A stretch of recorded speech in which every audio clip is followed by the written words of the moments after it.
Relax nga eh. Eh, paano naman tong isang to? Ano? Eh di iwan na lang natin yan dyan, no? Total, matututo rin yan lumangoy. Eh, may buntot nga siya eh. Hoy, anong kala mo dito?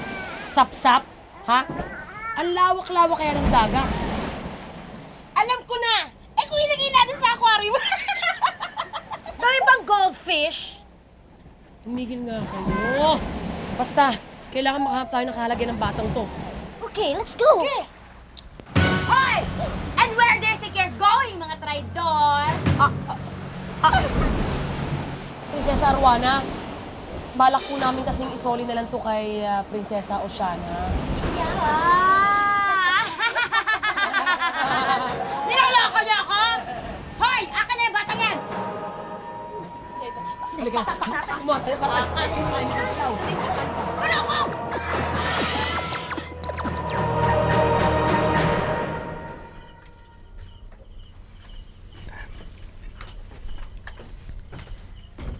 Mahal, di ka pa kumakain. Humigop ka muna ng mainit na sabaw, oh.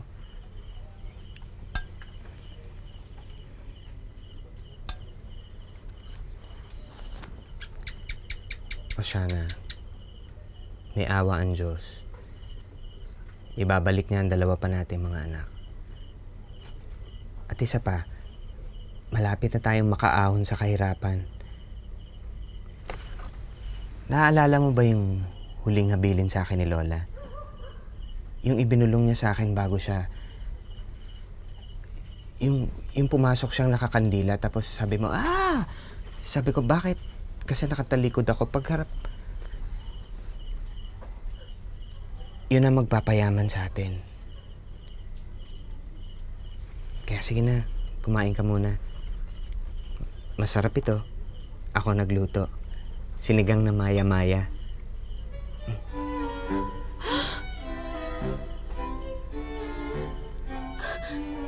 Anong ginawa mo sa mga anak natin? Anong ginawa mo sa mga anak natin? O siya, anong pinagsasabi mo? Tingnan mo! Sinigang mo ang mga anak natin! O siya na, hindi natin mga anak ito. Hindi! Sinigang mo ang dalawang anak natin! Anak mo yan! Anak mo yan! Sinigang mo sila! Oshana! Oshana! Sandali, mga anak. Oshana! Buti nga sa inyo, mga traidor! Yan ang parusa sa mga katulad ng mga atribida. Ha, tama. At babalik lang sa normal na anyo tong tatlong to. Pag yung batang karga-karga mo, eh nagkaroon na ng paa. Pugito, kahit forever sila maging batok, care ko. At ikaw, hindi ka dapat mabuhay sa mundo. Ikaw ang mga kapatid mo at ang nanay mo, mga buwisit sa buhay ko, kaya dapat sa inyo pinapatay! Hoy, wag! Arwana! Wag! Relax ka lang! Easy lang! Huwag mong papatayin yung batang yan. Mapapakinabangan natin yan. Pugito, hindi siya magiging reyna ng laot-daot. Pero hindi natin alam kung sinong unang lumabas. Bobo ka ba? Triplets nga eh, ibig sabihin sabay-sabay lumabas. Oo nga. Triplet nga yan. Hindi natin alam kung sinong unang lumabas. Ang unang lumabas, edi siya ang panganay, diba? At hindi lang yan. Ito pa, yung batang karga-karga mo, papakinabangan natin para dispatchahin pa yung dalawang kapatid niya. That makes sense. Alam mo, hindi ka lang pala utak pusit. Nag-iisip ka pala talaga. Tama. Gagamitin kita para wasakin ko pa ang dalawang mo pang kapatid at ang sarili mong ina. Papangalanan kitang Dolphina. Dolpina! Dolpina! Naku, wag naman Dolpina. Baka mapagkamalang panganak ni Tito Dolph yan. Magagalit si Tita Sasha. At magagalit yun si Eric Quezon. Bobo! Dolphina, ibig sabihin, dolphin! Diba? Ano ka ba? Dolphin nga pinakamatalinong isda eh, kaya nga Dolphina, bobo ka talaga! Aba, hindi ako sang-ayon sa'yo dyan. Mas bagay siguro pangalan ng batang yan. Gawin natin sa pusit. Kaya lang, parang may edad na. Para sa lahi mo lang yan! Oshana? Oshana?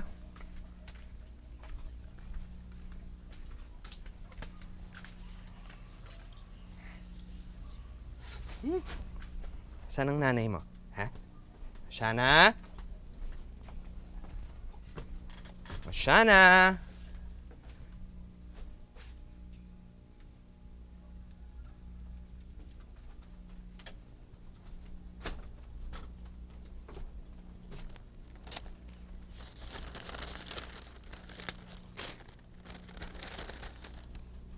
Pinakamamahal kong Juan Miguel, patawarin mo ako at ihingi mo rin ako ng tawad sa ating anak na si Ira.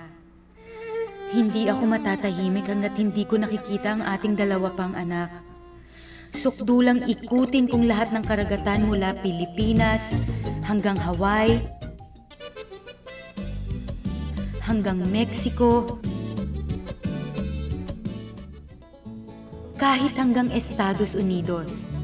Gagawin ko ang lahat, maibalik lamang sila sa akin. Ikaw nang bahala sa ating anak, ha? Huwag na huwag mo siyang papakainin ng isda. Mahal na mahal ko kayo. Patawad, Oceana. P.S. Pakisamsam na lang mga sinampay ko pag tuyo na.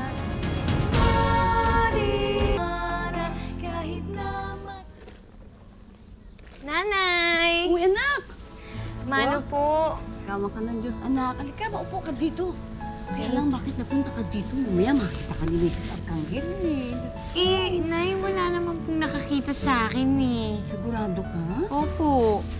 Nga pala, Nay, ito po may dala akong siopaw para sa inyo. Masarap po yan. Bigay po yan ng kaibigan kong in-check na si Mr. Chutik. Tikman nyo. Oo. Ay, oo nga. Alam mo, anak, talagang hindi pa ako nananghalian, anak ko. Nagutom talaga ako. Ako, ang bait naman Yan, talaga. kainin nyo, sige. Ang bait naman talaga niyang kaibigan mong ano pangalan? Chutik. Chutik? Opo, Ang bait naman bait pala. talaga. Mm-mm. Actually, Nay, Mm. lahat nga po ng mga nasa lansangan na pusa, eh, kinukuha niya sa sobrang bait niya. May alaga siya mga pusa. Oo. Nay, bakit po? Makapusa ang laman nito eh. Hindi po, Nay. Asado po yan. Asado? Opo. Ay, oo nga. Sige, kain lang po na Ay, oo nga, ang kain. sarap. Anak. Sarap. Hayaan mo na. Hayaan mo. Alang-alang sa pag-aaral mo, makatapos ka lang talaga kahit igapang ko na talaga lahat. Tsaka, ang bait nga ng Diyos sa atin, anak, di ba? Kasi scholar ka. Opo. Hayaan niyo, Nay. Pag ako po nakagraduate at nagkaroon po ako ng magandang trabaho, magiging buhay rin na po kayo sa akin. Di ba, na yung anak ko sa magkasama lang tayo. Mo. Siyempre, di ba? Ay, Lilay! Oh, Hindi kita sinusweldohan para makipagdrama dyan sa anak mo. eh, At ikaw, sino nagbigay sa'yo ng permiso para makapasok sa loob ng pamamahay ko, ha? dilalan lang naman po ako ng pagkain ng anak ko eh. Oh, tapusin mo yung labada mo, ha? Naku, Nay, dapat pala Mrs. Lucifer ang pangalan niyan. Ano sinabi mo? Wala. Wala po. Ibig ko sabihin, mauna na po ako, uwi na ako. Sige Umalis po, ka na. Nay. Gusto, buhin namin yung trabaho. Hindi naman po. Pasensya na Anak, po. mag-ingat ka anak ha. Love you, Nay. Bye.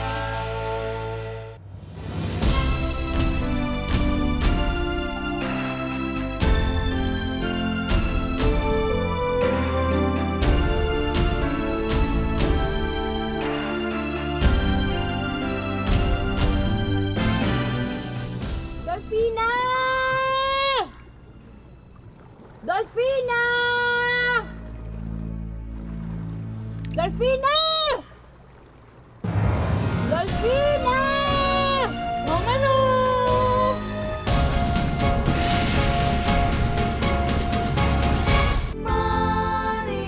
Marinara, kahit marinara, bakit buhay ay kay pait? Laging pinapainit ang batang ito ang ulo ko. Lagi. Bakit ka? Bakit ka ganyan? Wala ka na ginawa kung hindi mag-isip dyan. Ha? Ano ba kayo? Laging... Bakit mo lang pinag-iinitan itong bata? Ano ba? Mula nang dinala mo ang batang yan sa pamamahay ko, na puro kamalasan ang inabot ko. Wala nang ako natitikmang gin. Humihina na ang aking memorya. Nakakalimutan ko na ang aking pangalan. Eh, paano hindi kayo magkakaganyan? Lagi na lang kayong lasing araw-araw. Tatang, hindi na kami tatagal dito. Mabuti pa umalis na kami ng anak ko. Halika na, anak. Mag-impake na tayo! Hindi umalis kayo! Lumayas kayo! Talaga!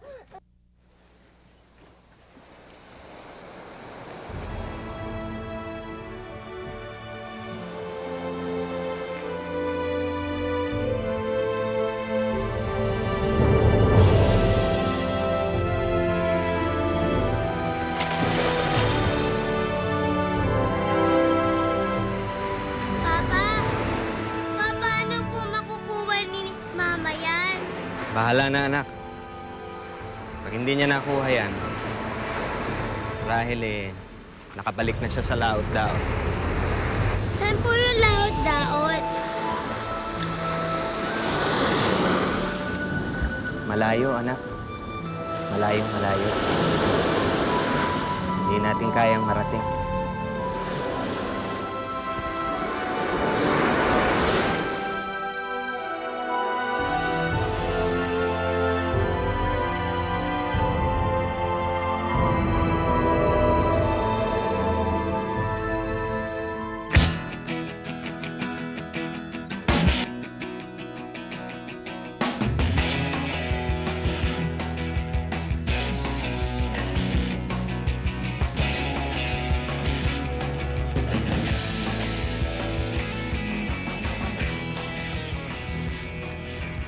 Maria Ira, my precious.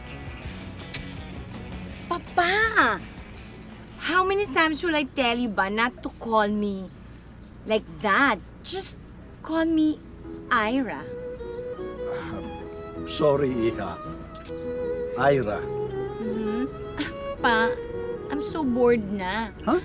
You make under na nga this big bangka. Yacht, Iha. Yacht. Yun na nga. Whatever, Papa. Basta. Let's go na. Okay, Iha. Whatever you say, my precious. Alam mo, Iha, naisip ko lang. Sayang no? Kung kasama sana natin ang mama mo at yung dalawang kapatid mo, di sana'y nakapag-cruise tayong 5. Papa, Tita Sadama is not my real mom. She's just my stepmother. Si JM lang ang tunay kong kapatid. Because si Luis Inigo, he's not my brother. Kasi anak siya ni Tita Sadama sa dati niyang asawa na may disease. Ang ibig mong sabihin, Iha, deceased. Patay na. Yeah, that's what I meant, Papa. Pero Papa, I have a question to make. Sure, Iha, sure. Who's your true love? My true mama or my false mama? True or false? Mabuti pa, Iha, at saka na natin pag-usapan yan. Paandarin ko na itong yacht, Iha, ha? Oh, sige, Papa. I love you. Love you. Ay, ano ba yan, Papa? Ay, Okay, let's go. shucks. Buti na lang nakapagdala ako ng mga flat shoes ko. At least makakapag-balance ako maigi.